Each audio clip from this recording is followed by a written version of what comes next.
2016 à avril 2024, cela fait exactement 8 ans que le chef de l'État, son Excellence, le président Patrice Talon, a pris les rênes de ce pays qu'il a dirigé et qu'il continue de diriger encore. Il a constitué un gouvernement stable avec comme boussole un projet incarné par 2 programmes d'action du gouvernement, notamment le PAG 1 et le PAG 2, axés sur plusieurs secteurs d'activité, notamment les infrastructures, la santé, le sport, le cadre de vie et bien d'autres. Surpris par la vitesse à laquelle le premier quinquennat s'est écroulé, le président Patrice Talon a demandé un second mandat afin de finaliser son PAG. À 2 ans de la fin de son mandat, nous avons décidé de faire un exercice de bilan afin d'apprécier ce qui a été réalisé jusque-là. Et pour en parler, je reçois pour vous 2 invités, tous politiques.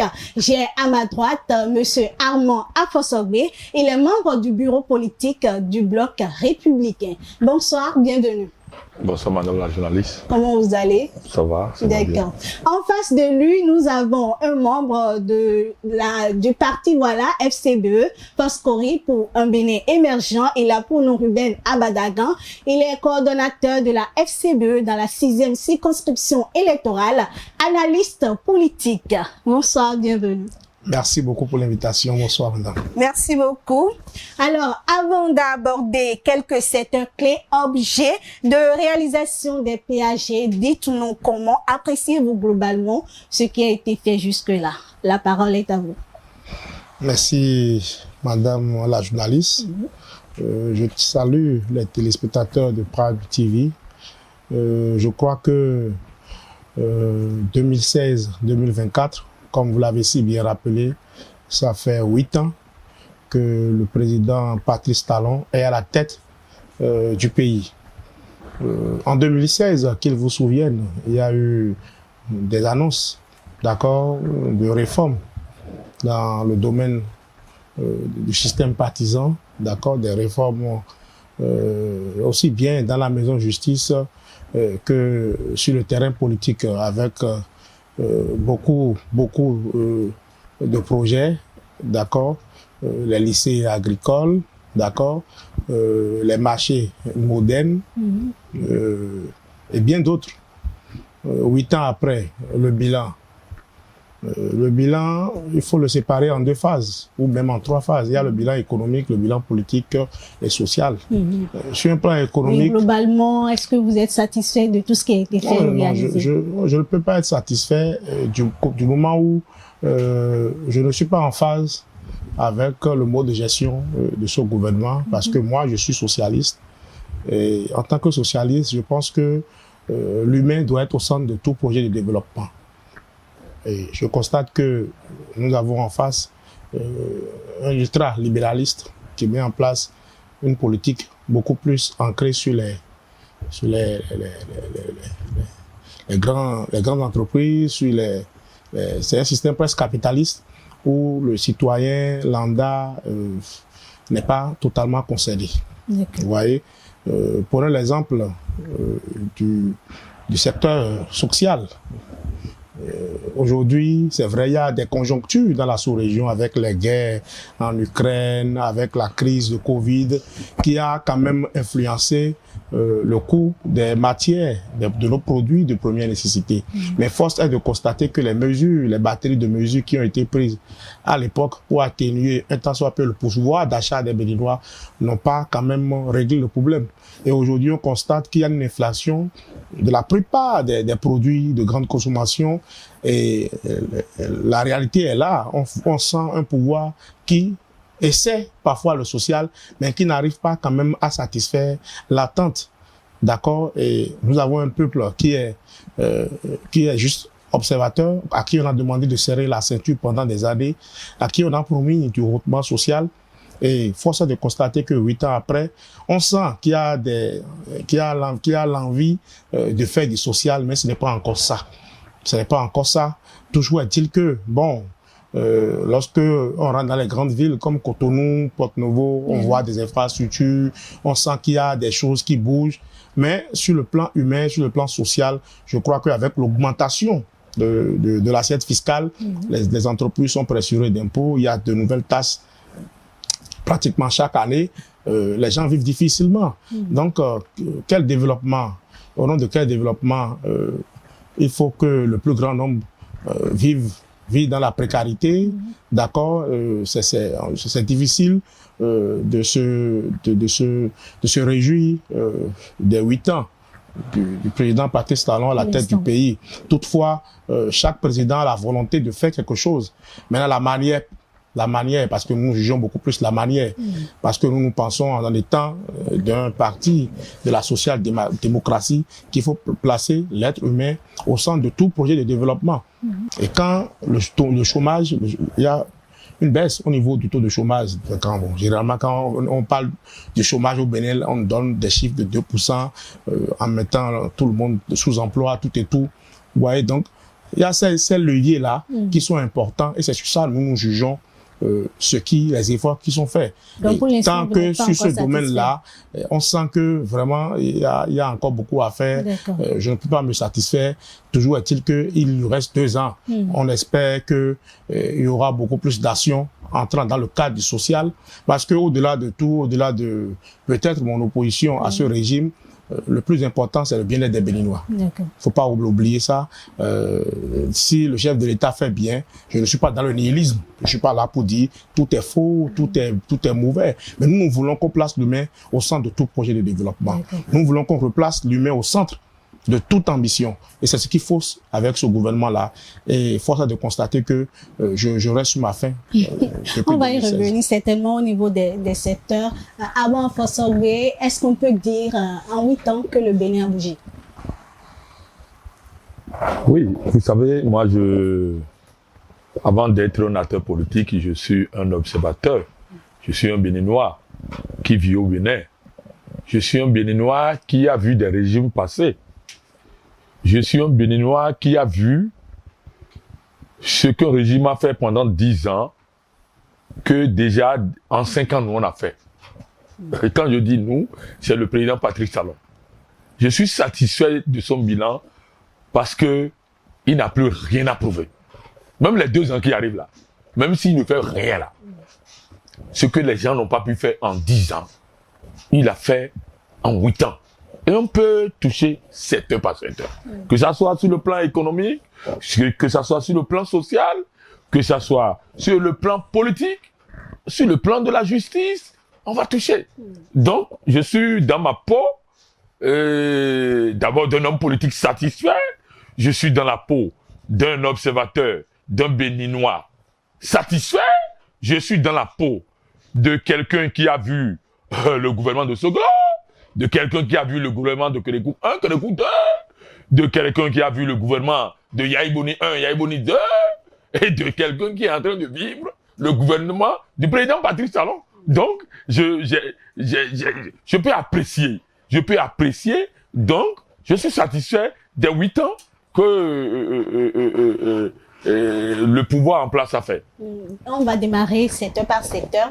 Si nous démarrons avec les infrastructures, beaucoup de réalisations ont été faites, notamment avec le PAG1 et le PAG2. Alors, quelles sont vos appréciations, notamment dans ce secteur d'activité-là? Oui, dans ce projet. Vous n'êtes pas sans savoir que dans ce petit Bénin, dans ce petit pays, quand vous allez dans les marchés secondaires et il pleut, c'est que vous vous mouillez. Vous revenez à la maison avec la boue. Je donne l'exemple de Glazoué, le marché de Glazoué, parce que nous avons l'habitude d'aller acheter de l'immeuble là. Tu ne peux pas aller dans le marché de Glazoué quand les autres étaient au pouvoir pour aller acheter de l'immeuble sous la pluie. Aujourd'hui, le pouvoir en place a modernisé ce marché. Et ce n'est pas Glazoué seul. Beaucoup de marchés ont été modernisés dans ce pays. Vous avez vu des infrastructures comme des stades secondaires. Des stades de football secondaires ont été construites quand même pour améliorer la performance de l'équipe nationale ou bien le football local. Et c'est sous le président Patrice Talon que le Bénin est allé une fois là, au quart de finale de la Coupe d'Afrique en battant le Maroc qui a été demi-finaliste de la Coupe du Monde. Ça, c'est un bilan. Ça, c'est un bilan. En matière d'infrastructure, c'est un bilan. Vous voyez, aujourd'hui, quand vous regardez les voies construites par le régime Talon, c'est des voies qui peuvent faire 20 ans, 30 ans. Mais autrefois, vous avez vu la voie construite à Kassato-Boycon. En 6 mois, tout est déjà fané. Vous ne pouvez pas, à partir de 7 ans, à Dassa, vous ne pouvez pas circuler aujourd'hui, alors que c'est des voies nouvellement construites par l'autre régime.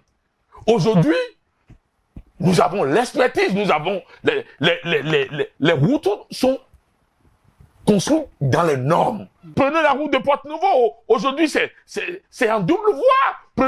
Prenons aujourd'hui à Kassato jusqu'en allant à Togon, à Boycon. C'est en double voie. Vous allez aujourd'hui à Verdecor. Il y a l'échangeur de Verdecor qui sera fait. Ce n'est pas l'autre échangeur qui continue de subir encore de réparation. C'est ça qu'on appelle en matière d'infrastructure. Vous avez vu le boulevard de l'aéroport quand vous quittez l'aéroport et vous venez au port. Regardez comment la direction de notre port est en train d'être modernisée, construite aujourd'hui. Regardez les bâtiments administratifs. Allez à Wedo pour voir les logements sociaux. Je ne parle pas des logements sociaux de l'Okosa où vous allez toucher les murs, ça s'effrite. Et ça, c'est le gouvernement de Fayon qui a fait ça. Mais vous allez aujourd'hui, vous trouvez le béton aujourd'hui, vous savez qu'il y a de l'expertise. Parce que l'actuel gouvernement, l'actuel régime construit un État pour le futur, pour l'avenir. Ruben Abadaga, est-ce que vous reconnaissez le fait que le gouvernement réellement a transformé le Bénin à travers la mise en œuvre du projet asphaltage, notamment la phase 1 et la phase 2? Je vais peut-être vous décevoir, mais je ne pense pas qu'on ne peut pas se baser sur les infrastructures routières pour dire qu'un gouvernement a réussi. Parce que les routes, c'est la moindre des choses pour un chef de l'État. Nous avons connu des routes, des pavés sous Soglo. Il y a eu du bitume sous Yahi. Et il y a aussi du bitume, appelé asphaltage sous Talon. Chaque régime, l'administration a une continuité. Chaque régime vient, fait ses routes, d'accord? Mais nous ne pouvons pas juger un chef d'État, le bilan de chef d'État uniquement sur les quelques kilomètres, d'accord, de routes que nous avons eues. Et à quel coût? À quel coût?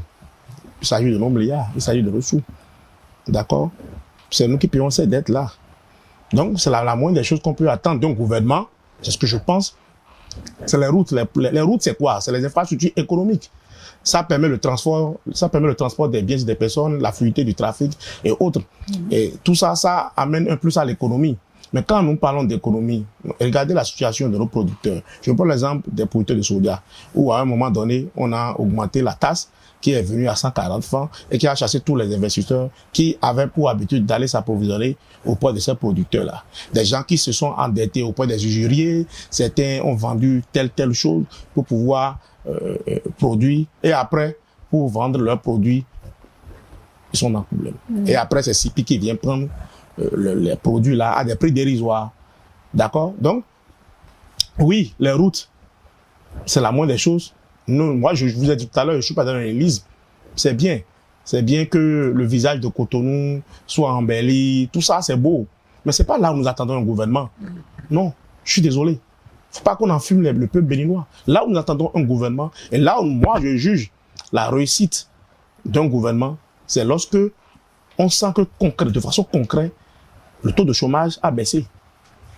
De façon concrète, le produit intérieur brut des Béninois, du PIB, s'est amélioré, la croissance économique. Et c'est pas la croissance que les institutions de Breton, ou c'est pas les chiffres seulement. Ça se vit dans la population.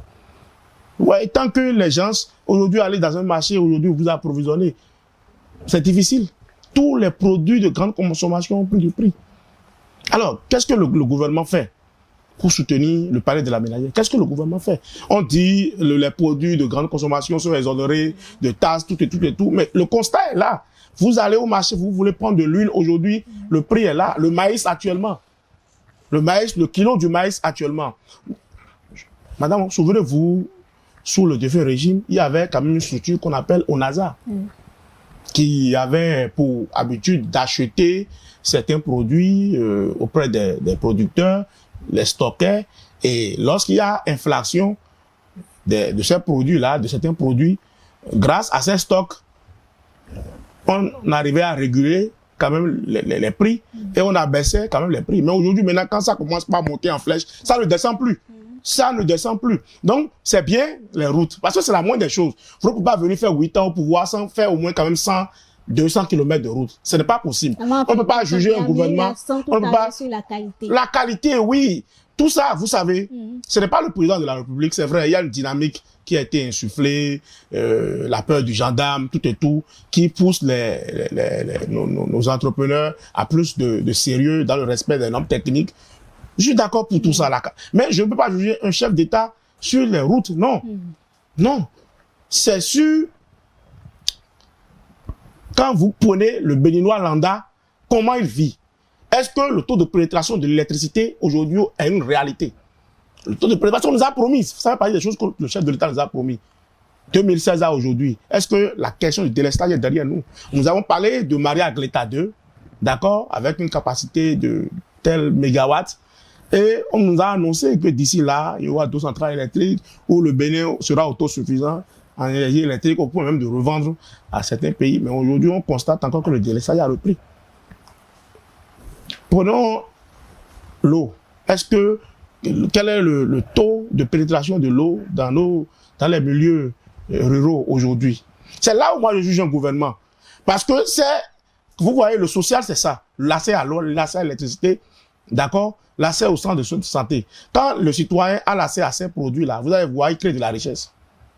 En matière d'infrastructures économiques, en matière même de gestion de la dette, il y a des efforts qui sont faits. Même si auparavant, pour contracter un crédit, il fallait passer par le Parlement pour ratification. On se rend compte que ce gouvernement-là a une manière de gérer la dette et a une facilité à avoir des prêts sur le marché. Je ne suis pas contre. Bon, le taux, peut-être on peut après parler des taux pour dire, bon, il faudrait qu'on puisse avoir accès à des taux un peu plus abordables, tout et tout. Mais là où nous voulons juger le gouvernement, c'est sur le taux de chômage. C'est sur ces questions d'accès à l'eau et à l'électricité à moins de coûts. D'accord? Et en dehors de ça, il y a des promesses qui ont été faites. On nous a promis des lycées agricoles. Où en sommes-nous? Les marchés modernes. On a construit des marchés qui, jusqu'à aujourd'hui, ne fonctionnent pas. Qui sont déjà livrés. Mais qui ne fonctionnent pas. Bon. Qu'est-ce qui se passe? Il y a quel problème? Pourquoi ces marchés-là, un peu partout, ont déjà, les travaux sont terminés et ces marchés ne sont pas fonctionnels. Bon, quand vous prenez, on nous a dit, on nous a fait des routes, tout et tout. La dernière fois, moi, j'ai fait des communications où j'ai été satisfait en partie parce qu'à la suite d'un conseil des ministres, j'ai attendu que le chef de l'État demandait, quand vous prenez le tonton Godomain et Paou, d'accord, moi, je m'étais indigné pour dire, mais c'est pas sérieux que une ville comme Calavi, qui est à côté, bon, de la grande ville de Cotonou, qu'on puisse, dès que tu descends de l'échangeur, c'est la nuit jusqu'à Ouida, ça ne pas notre pays. Bon, quelques semaines, quelques mois après, 2 mois après, il y a eu un conseil des ministres, le chef de l'État a donné des instructions pour que l'entreprise puisse réparer les panneaux solaires là et autres. Mais jusqu'ici, rien. C'est la même chose pour Godomain, Baou. C'est bien de faire les infrastructures, mais il faut que la nuit, qu'il y ait au moins de sécurité sur nos axes routiers. Parce que quand il n'y a pas le courant, c'est ça qui amène l'insécurité, les accidents, les vols, les braquages et tout. Donc, il y a des choses qu'il faut améliorer. 2 ans, oui, il y a beaucoup de choses qu'on peut faire en 2 ans. La dernière fois, je faisais partie de ceux qui étaient satisfaits que les AME, que le gouvernement, à la suite de son conseil des ministres, décide d'amener le salaire de 11 mois à 12 mois. Moi, j'étais satisfait. Il a dit, bon, au moins le chef de l'État essaie le social. La dernière fois, il y a eu le décret d'application de la loi 2017 sur la situation des handicapés, d'accord, que le chef de l'État a pris le décret d'application pour améliorer tant soit peu les conditions des handicapés, ceux qui ne sont pas bénéficiaires d'une bourse. J'ai dit, ça c'est bon. Parce que tout ce qui a trait à l'humain, moi je suis preneur. Non, les Béninois souffrent. Dans les foyers, les gens ont du mal à manger. Les 3 repas par jour, mais c'est difficile dans les foyers. Et dans ces conditions, je suis désolé, je ne suis pas venu sur votre plateau et dire que le bilan est positif. Je suis désolé. Aman Fosogbe, on va rester sur le plan économique. Le Bénin a fait d'énormes progrès s'il faut juste s'en tenir aux statistiques et notes attribuées à notre mode de gouvernance et de gestion de ressources. Mais là, on a l'impression qu'une partie, comme l'a dit tout à l'heure Ruben Abadagan, de la population ne ressent pas les retombées de ces exploits. Comment est-ce que vous expliquez cette situation? Dans un pays où il y a l'économie florissante, il y a d'abord le social, et il y a l'emploi de la jeunesse. Je peux vous dire qu'aujourd'hui, le gouvernement du président Patrice Talon donne à manger à 1 million d'écoliers. Le projet de cantine scolaire. Ça ne s'est jamais passé au Bénin. Ça, c'est le social. Quand l'économie est florissante dans un pays, c'est le social qui suit. Vous voyez, le Bénin est un pays actuellement où les investisseurs ont confiance à notre pays. Ils ont confiance à notre pays. Bien sûr. Parce que le gouvernement du président Patrice Talon a défini des cadres de confiance. Et ces cadres de confiance, je vous donne un exemple, c'est la zone industrielle de Glodigué, qui est devenue une référence en Afrique, qui emploie plus de 5000 déjà de Béninois. Allez regarder. Des couturiers, des couturières, les treillis béninois sont fabriqués là, des treillis de la sous-région sont fabriqués là. Nous avons des Lacoste made in Bénin. La FIFA a envoyé des experts pour que la Coupe du Monde prochaine, que le Bénin fabrique les maillots béninois. Ça, on appelle ça définir les cadres d'économie pour que ceci se ressent. On parle de l'emploi de la jeunesse. Ben, écoutez, je suis d'accord que la jeunesse béninoise n'est pas encore satisfaite. Parce que nous avons plus de 60 000 étudiantes qui sortent chaque année du campus. Mais parmi ces 60 000, combien de trous d'emploi? Moi, je vais inciter le gouvernement à quand même favoriser, comment on appelle, l'entrepreneuriat. Sinon, l'emploi, aucun gouvernement, aucun. Même en 2026, on va commencer, on continuera toujours. En le temps, c'était pire. C'était pire. Au moins, on a Glodigué qui emploie beaucoup de personnes. On a le projet d'action du gouvernement 1, le projet d'action du gouvernement 2. Allez regarder le nombre de Béninois qui travaillent sur ce chantier. Mais le Bénin aujourd'hui est en chantier. Mais allez compter tous les Béninois qui travaillent là. Moi, j'ai quitté le stade de l'amitié maintenant. Mais quand vous allez là, à partir de 18 heures, comptez le nombre de Béninois qui sortent là. C'est de l'emploi. Et il ne peut pas avoir ces emplois-là sans l'économie. Quand nous lançons des emprunts obligataires sur le marché international, paf, en 30 secondes, nous avons ça. Parce que le Bénin est un pays respecté, le Bénin est un pays sûr. Le pouvoir d'État aujourd'hui est respecté. On a fermé la frontière du Nigeria pendant 2 ans. On n'a pas souffert. On n'a pas souffert on n'a rien eu de ça. Les Nigériens, ils ont décidé d'ouvrir eux-mêmes. Parce que nous avons sécurisé notre économie. Dans ce pays, quand nous sommes à l'orée d'une nouvelle saison, les vivres sont toujours chers.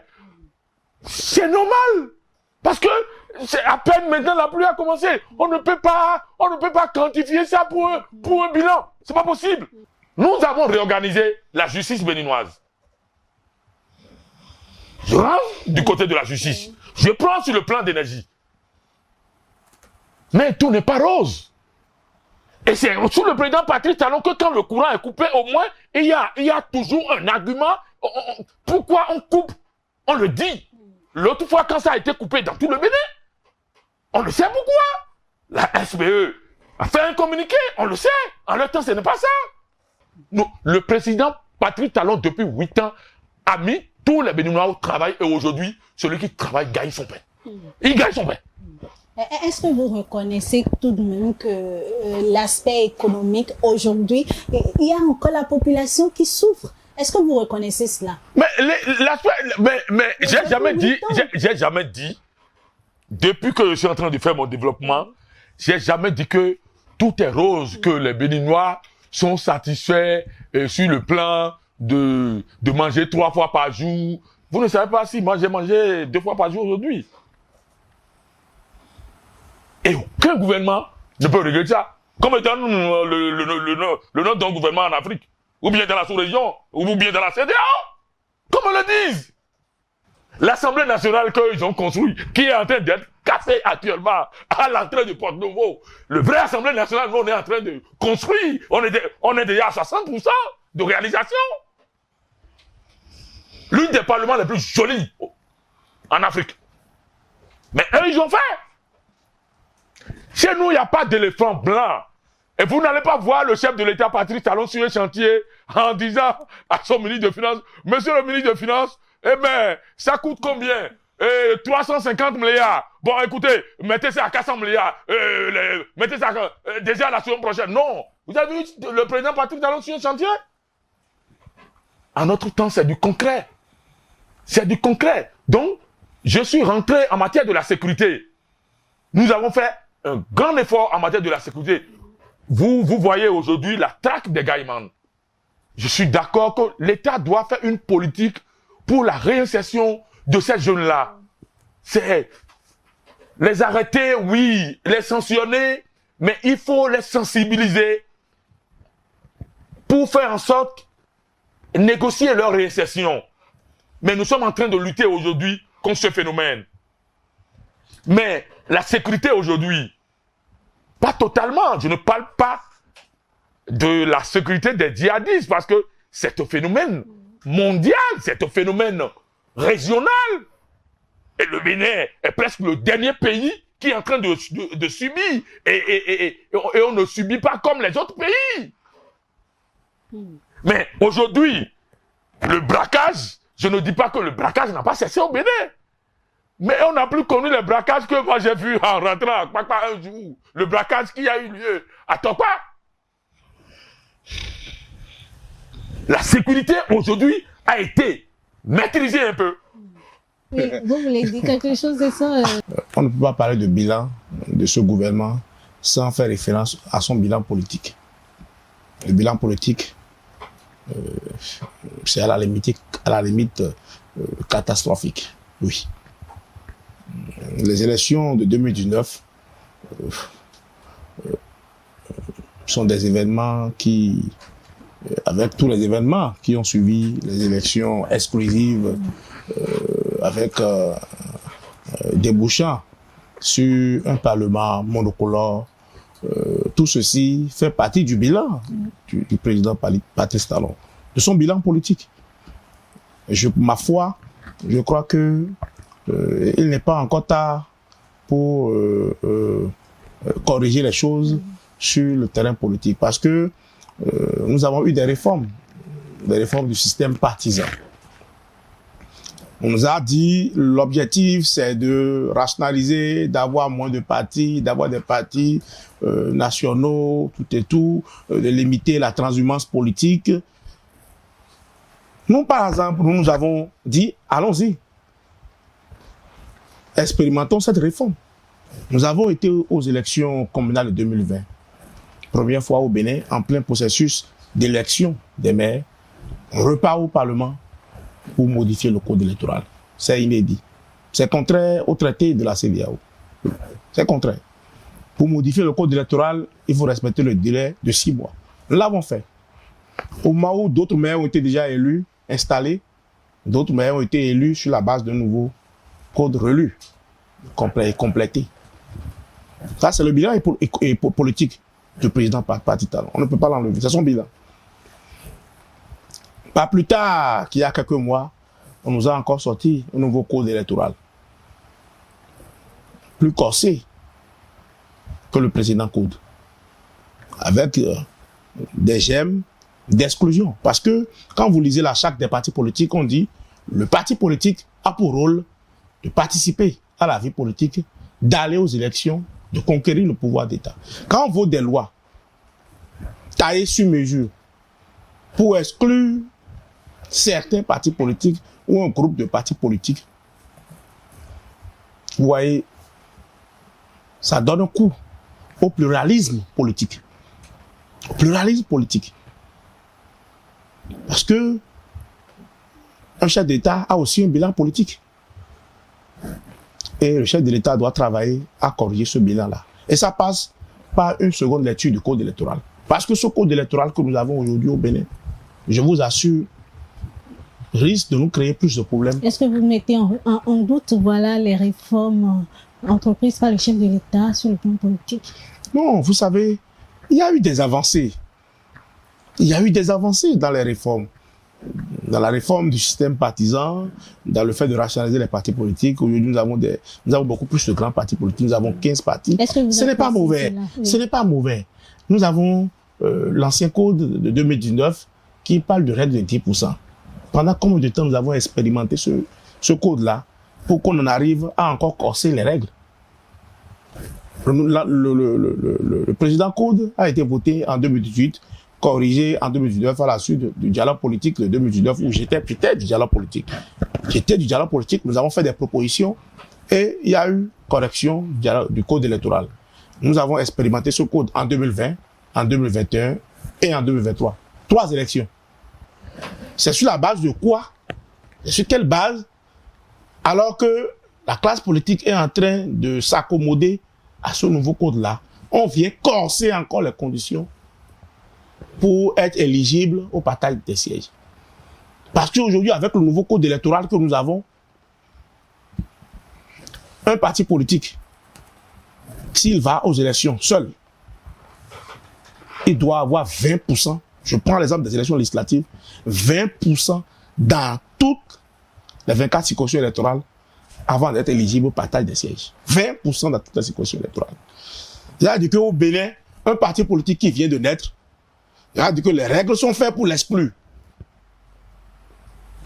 Les lois qui sont votées sont faites pour empêcher un parti politique qui vient de naître de faire son petit bonhomme de chemin. Même au niveau des élections de proximité, les élections communales, les élections locales. Je suis de ceux-là.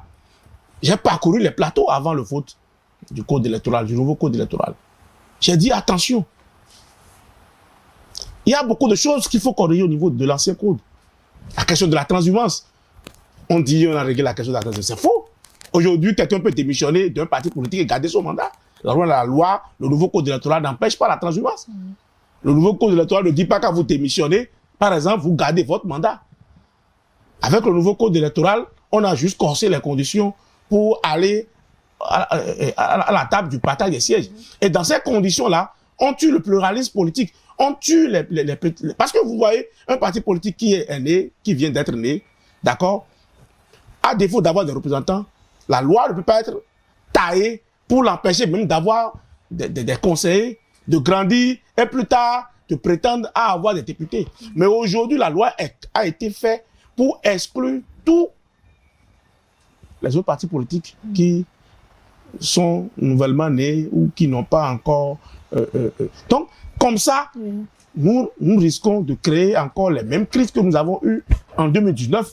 Moi, je suis le plus grand partisan de la paix. Moi, je suis contre tout ce qui a trait avec les violences, tout ce qui a trait avec ce que nous déplorons dans la sous-région. Parce que je pense qu'au-delà de tout, nous avons besoin de la démocratie. La démocratie donne la stabilité. Et parce qu'il y a stabilité, il y a développement économique. Parce qu'il y a stabilité, les investisseurs viendront investir chez vous. Mais lorsqu'il n'y a pas de stabilité, lorsque les libertés ne sont pas garanties, lorsque la justice n'est pas libre et indépendante, aucun investisseur ne viendra chez vous. Moi, je ne suis pas là pour dire tout est noir. Moi, je suis d'accord, il y a des efforts qui ont été faits. Les efforts sont faits sur le terrain économique. Il y a des efforts, seulement que les fruits, il y a un problème de répartition de la richesse. Les fruits de ces efforts-là ne sont pas ressentis par la masse. Et c'est une réalité. Le chef de l'État, c'est parce qu'il a fait le constat qu'au lendemain des élections présidentielles de 2021, il a annoncé le rehaussement social. Alors, nous sommes où? Le rehaussement social, c'est quoi? je ne crois pas que le hautement social, c'est juste un slogan. C'est parce que le chef de l'État a fait un diagnostic et a compris que ça ne va pas au sein de la population. Alors, qu'est-ce qu'il faut faire? Tout à l'heure, on nous a parlé de conjoncture, la saison des pluies, tout. Mais avant, il y avait des choses qui étaient des mécanismes pour contrôler le prix des produits de grande consommation. Il y avait l'ONASA qui était là dans ce l'ONASA. Qu'est-ce qu'on a créé à côté? Est-ce qu'on a créé une structure parce qu'on a dit qu'il y a un audit qui a été fait et que il y a une mauvaise gestion? Bon, mais qu'est-ce qui a été fait à côté pour pallier à ces périodes où les produits, le prix des produits de grande consommation monte en flèche? Qu'est-ce qui a été prévu par le gouvernement? Rien. Et c'est ce que nous déplorons. Aujourd'hui, je vous assure, aller dans le fond du pays, les gens souffrent, mais excessivement. Et dans ces conditions, peu importe le nombre d'infrastructures économiques, les routes, les pavés, les ponts, les échangeurs, peu importe tout ce que vous aurez fait comme infrastructure économique, les gens ne peuvent pas être satisfaits. Il y a 3 domaines que moi je dis, et c'est les domaines-là, moi je regarde pour dire, bon, ce n'est pas mal. Le secteur de la santé. La santé des Béninois, c'est très important. Mais l'eau, qui peut vivre sans eau? Il faut que le taux de pénétration de l'eau, quand même, soit quand même très élevé. L'électricité. Vous voyez, une zone, une localité qui a l'eau et a l'électricité, donnez-lui 2 ans, cette localité-là sera remplie. Totalement. Tout le monde vient, on achète les passes, parce qu'on sait qu'ici, il y a l'eau, il y a les poteaux, il y a les courants électriques. L'accès à l'eau et l'électricité est très important. Nous avons un système qui n'est pas du tout, et qui fait que nous avons un taux de chômage très élevé. Vous voyez, on forme beaucoup plus les intellectuels, vous m'excusez, que les praticiens. Vous voyez, donc, dans le domaine de l'éducation, il y a beaucoup à faire. Je sais qu'il y a les cantines scolaires, bon, qui sont faites pour encourager les gens à aller à l'école. Il y a le taux qui, quand même, beaucoup d'établissements commencent à bénéficier de ces cantines-là, juste pour inciter les parents. C'est bien, mais il faut aller à une réforme du système éducatif pour que nos jeunes, quand ils terminent leur cursus, qu'ils puissent avoir une facilité à avoir de l'emploi ou à créer de l'emploi. Et créer de l'emploi, il faut des revenus, il faut que l'État puisse accompagner les jeunes. Donc, vraiment, merci beaucoup. Le temps est très vite passé. Je vais m'arrêter là. Armand François B, vous voulez revenir sur le bilan politique? Oui, je vais revenir. Juste en quelques mots. Hein. Bon, je vais faire l'effort. Je vais revenir d'abord sur le bilan politique. Quand je vois un interlocuteur FCBE qui défend délibérément des gens qui ont refusé d'aller aux élections, alors que eux, ils sont allés aux élections, je dis, nous devons dire la vérité au peuple béninois. Le code électoral de 2019, eux, ils ont participé aux élections. Non. Des gens de façon délibérée. FCBE n'était pas aux élections. Bon, tant mieux. Je dis, des partis de façon délibérée ont refusé d'aller aux élections. Mais c'est ce même code qui était là. Ils sont revenus aux élections, ils ont eu des élus. Des gens ont eu 28 députés aujourd'hui. Sur le même code. Ce qu'ils ont fait en 2019, on appelle ça quoi? Le peuple béninois est en train d'apprécier aujourd'hui le parti qui incite à la violence, le parti qui incite à l'insurrection. Parce que rien n'a changé juste là. Le chef de l'État, si moi j'ai pu aimer quelque chose en tant qu'homme politique, qu'il a fait en matière politique, c'est la réforme du système partisan. Parce que l'animation de la vie politique est constitutionnelle.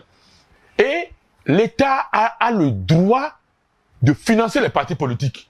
En le temps, je dis, je vais toujours comparer. Ça peut gêner. En le temps, je crois qu'ils avaient parlé de l'opposition.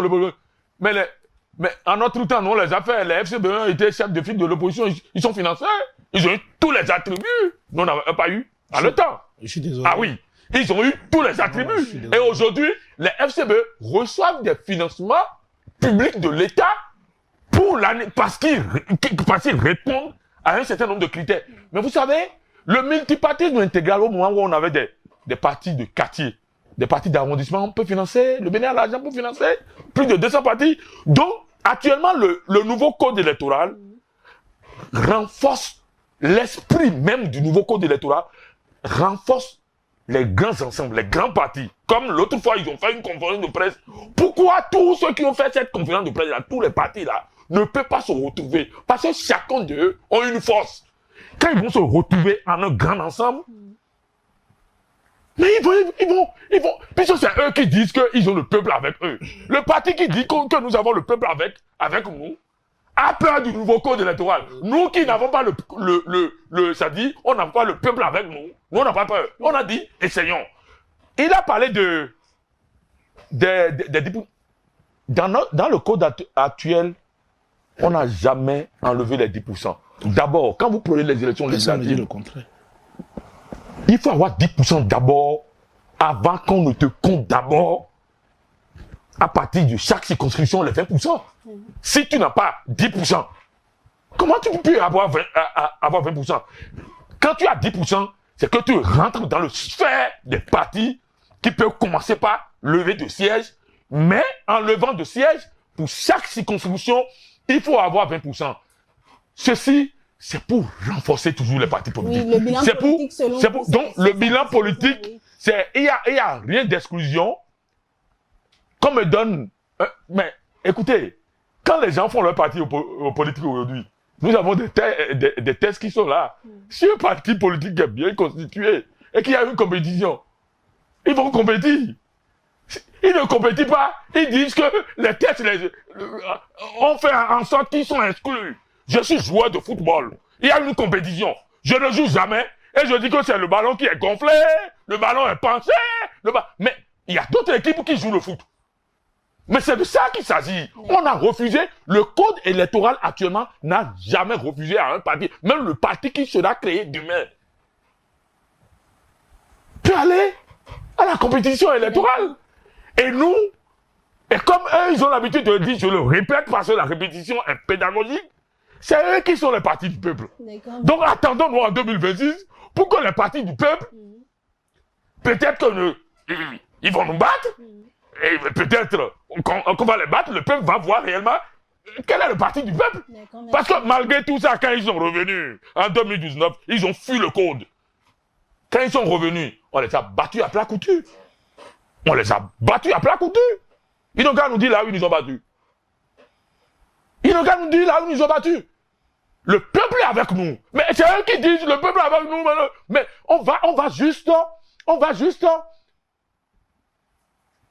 pour des questions politiques, mettre le malheur des autres sous le dos pour avoir l'électorat. Aujourd'hui, des frères qui sont en exil, mais ça doit être une des questions qui doit nous inquiéter. On doit faire des assises et demander au chef de l'État qu'il rentre. Des sœurs, des frères qui sont aujourd'hui en prison, nous, on est de la mouvance. Eux, ils croient que nous, on est d'accord que ceux-là restent en prison. Mais il faut un cadre de concertation pour quand même définir les règles claires. Mais ça ne les arrange pas. Plus ceux-là sont en prison, plus eux, ils vont dire, votez, nous, on va les faire sortir. Ils ont été votés, ils ont été incapables de les faire sortir. C'est de ça qu'il s'agit. Parce que nous devons dire la vérité au peuple béninois.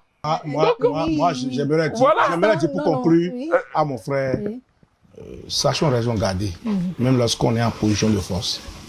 Parce que le fort peut devenir faible demain.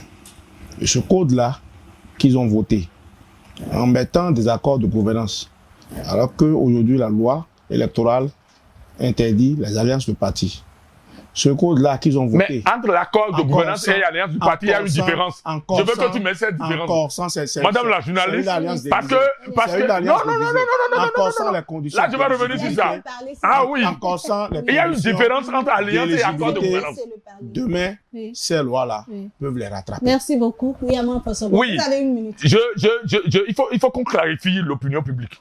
Si vous dépassez une alliance politique, c'est que vous allez ensemble à une élection où vous avez un logo, vous faites tout ensemble. C'est-à-dire, personne ne va de façon séparée. Mais accord de gouvernance, c'est la même chose. C'est que vous pouvez vous battre sur le terrain. Vous allez aux élections différemment, avec de différents logos. Et avant d'aller aux élections, vous écrivez à la Sénat pour dire, nous, quand on va finir les élections, on peut rentrer en accord. C'est différent de l'alliance politique. Je vous ai dit ce qu'on appelle alliance politique. Et il me dit, cherchons Gardon. Nous, on n'a jamais, nous, la mouvance actuellement, on n'a jamais eu d'animosité envers eux. Parce que, eux, là, ils ont traité, nous, nos sangs. Mon sang fait partie des sangs traités, sang de mouton. Le ministre de la Justice qui est là, il est en asile aujourd'hui. C'est Dieu qui fait palabre. D'accord. Nous devons effectivement chercher raison garder. Parce que celui qui est faible aujourd'hui peut devenir fort demain. Et celui qui est fort demain peut devenir fort et faible. Eux, ils étaient forts. Et ils ont traité nos sangs de moutons. Mais nous, on ne les a jamais gazés. Hein? Non. Mais le premier, mais ils ont marché. On va même les accompagner s'ils veulent. Ils ont chanté l'hymne national au Parlement. Nous, les mouvanciers, on s'est levés, on a chanté avec eux. Parce qu'au-delà de tout en politique, là, nous sommes tous des Béninois. Et pour des questions d'intérêt, pour des questions d'intérêt national, pour des questions d'intérêt national, pour des questions d'intérêt national, nous devons nous revoir et parler du pays. Merci beaucoup. Merci beaucoup, chers internautes. Merci de nous avoir suivis. Ce sera tout. À la prochaine.